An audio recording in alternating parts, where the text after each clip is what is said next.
ଆସନ୍ତୁ ପଖାଳ ଭାତର ମଜା ନେବା। କ'ଣ ନେବା ନା ପଖାଳ ଭାତର ମଜା।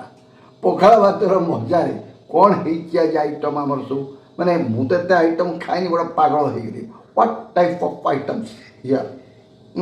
ହ୍ୱାଟ୍ ଇଜ୍ ଆଇଟମ୍ସ ନା ଭେଣ୍ଡି ପୋଡ଼ା, ରସୁଣ ଦଳା, ତା ସାଙ୍ଗରେ ଶାଗ ଖରଡ଼ା, ମାନେ ଆମର ଯେଉଁ କି ଶାଗ ଏଇଟା ଆମର କୁହାଯାଏ ନା, ଏଇଟା ଖଡ଼ା ଶାଗ ହେଇଛି, ଶାଗ ଖରଡ଼ା, ପଡ଼ିଶ କଟା ପିଠ ଦେଇ ଭଜା, ପୁଣି କଲରା ଭଜା, କାକୁଡ଼ି, ତା ସାଙ୍ଗରେ ଅଣ୍ଡା ଆମଲେଟ୍, ତା ସାଙ୍ଗରେ ଦେଇଛନ୍ତି ଆମ୍ବ।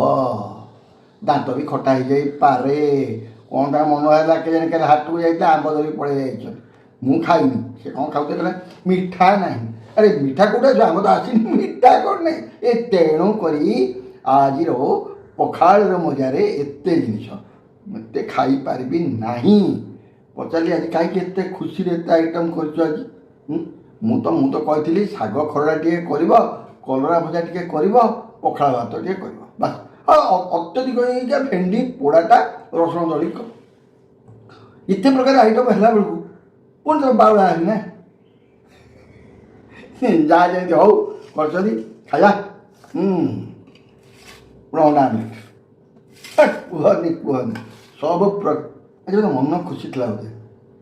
ଗରମରେ ତ ପୁରା ପ୍ରବଳ ମନ ଖୁସି। ଆଉ ଗରମରେ ମନ ଖୁସି କରିକି ଏତେ ଆଇଟମ୍ ହ୍ୱାଇ ସ୍ୱାମୀ ଖାଇବେ ବୋଲି, ସ୍ୱାମୀ ଖାଇବେ ବୋଲି। ହଉ ଖାଇବା। ମୁଁ ପ୍ରଥମେ ଗୋଟା ଖାଇବି ଭାବୁଛି ଏଇଟା ଖାଇବା। ଶାଗଟା ପ୍ରିୟ ନା, ପୁରା ନରମ ହେଇଯାଇଛି ଖଡ଼ା ଶାଗ, ପୁରା ନରମ। ତାପରେ କ'ଣ ଖାଇବା? ପଣସ କଠା ପିଠଉ ନରମ।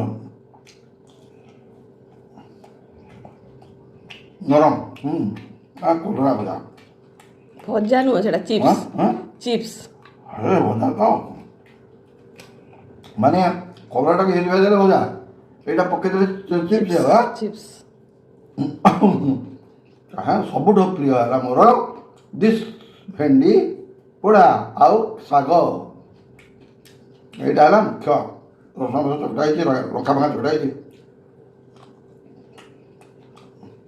ଅଣ୍ଡା ଖାଇବି, ପଛରେ ଖାଇବି। ତଥାପି ଯେତେ ଆଇଟମ୍, ଓ